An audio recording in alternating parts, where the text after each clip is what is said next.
Yo, what's good? It's Mastermind MMA. And I was just going through the internet and I saw on MMAfighting.com article by Mark Ramundi. It says a rematch between Misha Tate and Holly Holm was never on the table for 200. So just going off of the headline, it's not saying that a rematch wasn't offered, it just never said for 200.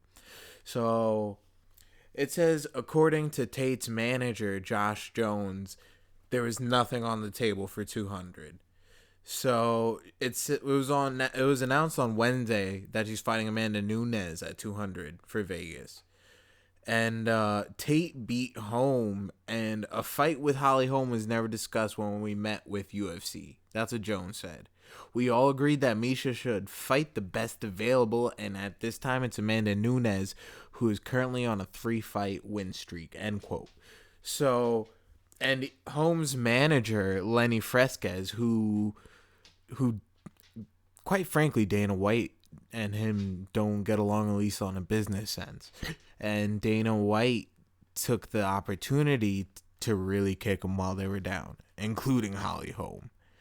So he said that the UFC informed him before the fight was announced that it was Tate's choice to fight Nunes rather than Holm. So Lenny Fresquez is saying, nah, bitch, it was on the table. She picked Amanda Nunes over Holmes. And it's basically Holmes' manager word against Tate's manager word. So whatever the fuck Josh Jones is saying is like, no, Holly never heard about that rematch. We just said, let's take Amanda Nunes. She's on a 3-fight win streak. And Lenny Fresca is saying, listen, bitch, you said. So according to Lenny Fresquez, he's like, we said we're open to the rematch, and they said no, we would rather fight Amanda Nunes. So Fresquez told MMA Fighting that Lorenzo Fertitta called him before the announcement and told him that Tate was the one who made the decision to fight Nunes in her next fight.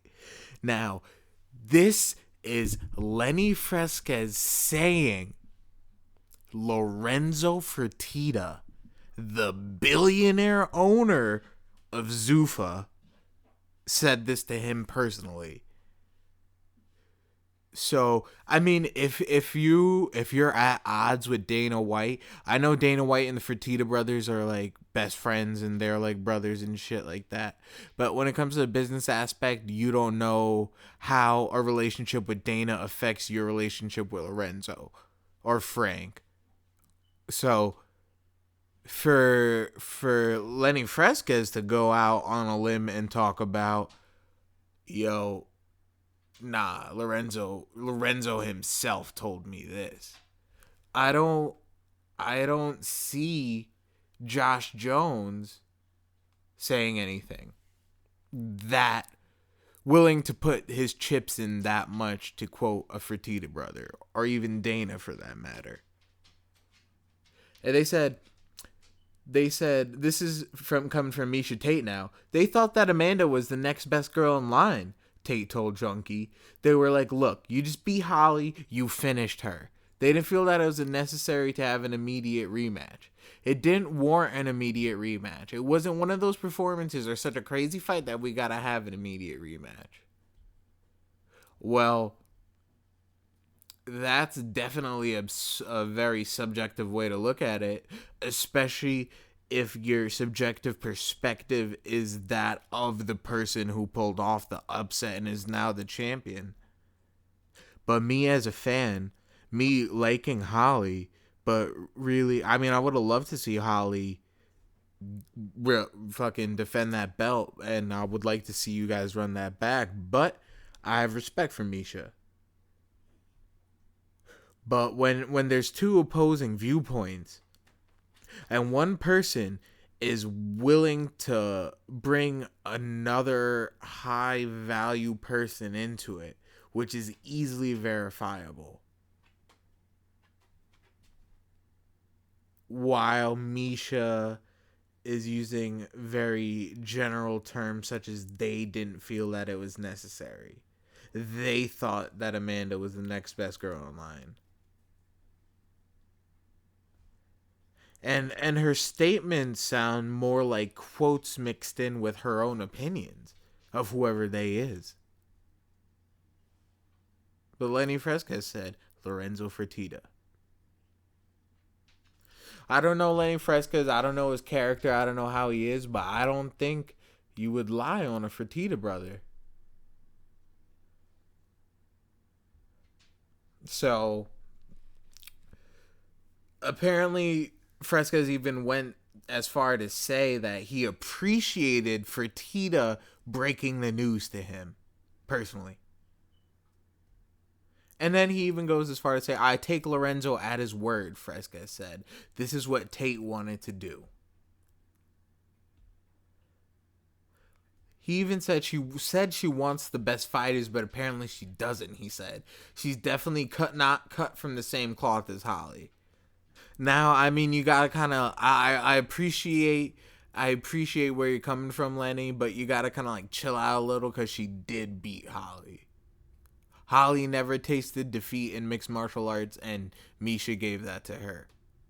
She took Holly from her highest point to her lowest point. So, I'm a Holly Holm fan, but I want to see Holly run that back. I think if they run that back, Holly wins, and I think it makes the storyline more interesting. You see, because Misha wasn't really ever in the picture. Misha was done. She made herself extremely relevant again. So for her to do that, I got to give her a lot of credit. But for her not to just be blatant about, I believe Lenny Fresquez in this situation. Unbiasedly, just looking objectively at the facts, or at least what's being presented to me at this moment in time in this article, I believe Lenny, because he was just like, yo, Lorenzo told me. Not they. Lorenzo himself. So I don't think that Misha wants to fight Holly again. I think Misha wants to defend her title, avoid a rematch if she can't. She wants to avoid whoever she lost to. Avoid Kat Zingano. Avoid Cyborg, even though she never fought her.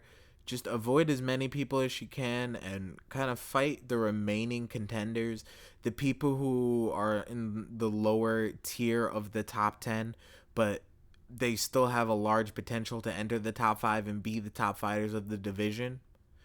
So she kind of wants to clear them out early, then retire, and those people will kind of make a name for themselves, and as they make their own name, it makes Misha Tate's name look greater because she beat them. I think that's her game plan. I think if she's confident enough, she wants to avenge those 2 losses to Rousey at least one time.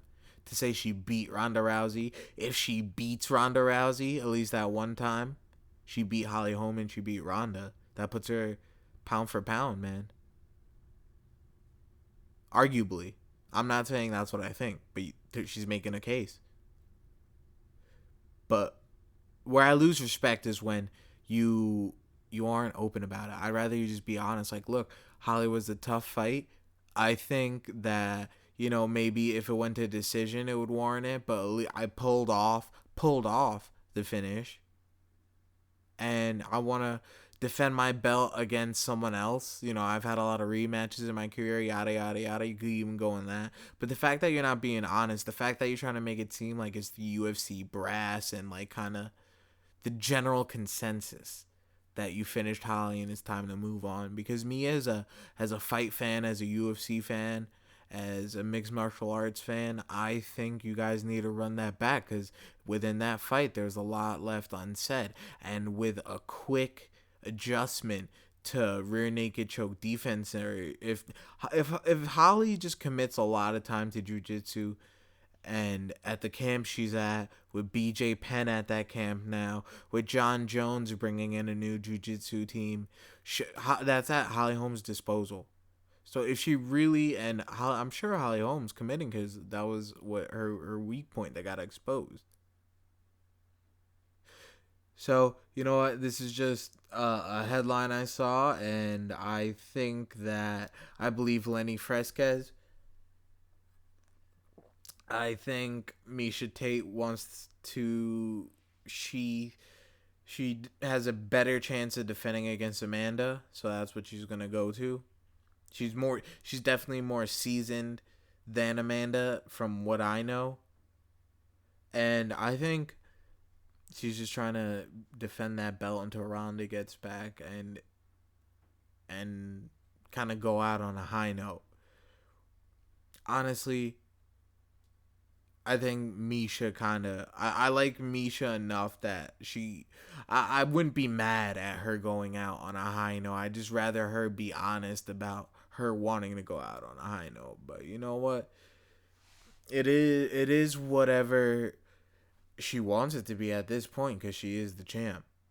Not any perspective wise, but just for her to make a case in kind of the checkpoints of, yeah, she defended her title, yeah, she beat Holly Holm, yeah, she lost to Ronda twice, but I believe she lost to Ronda in Strikeforce and UFC, and she can't argue. I mean, if she beats her with the belt, I don't know, man.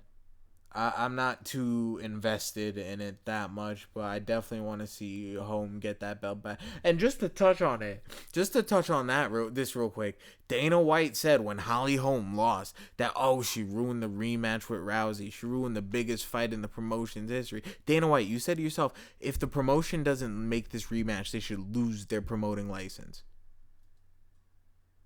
So for you to say that, and for Holm, regard, in my honest opinion, I think Holly Holm tasted a high elite level of fame and a high elite level of media and attention, and she was the champion. She dethroned a combat great, and that kind of became what she was known for. The It wasn't Holly Holm the great fighter, it was the girl who took out Ronda Rousey. So Holly Holm wanted to do the quickest possible turnaround to at least get a defense against Misha, who is a top person in the division, and just make bank. I think it was a money thing. I'm gonna be quite honest. I think Holly Holm made disclosed $500,000. Now, honestly, the fact that she lost and negotiations with Lenny and Dana obviously didn't go well, I don't think the undisclosed pay is going to be much different. But for Holly Holm to make $500,000, I don't even know what she made before that or at the Ronda. Just for her to hit the 500,000 mark before. Let me put this in perspective. Holly Holm hit the same pay rate as Nate disclosed pay rate as Nate Diaz on the card. Same card. Arguably because Nate Diaz was facing the biggest pay-per-view draw, they couldn't pay him the 40 grand he was making 2 months before that. 80 grand because he won. So it was about the money, man. And if you were confident enough in yourself to be like, yo, let me just go whoop this ass and make $500,000, then I don't really see I don't blame Holly for taking the fight. Dana obviously did. Dana, this rematch isn't dead with Ronda.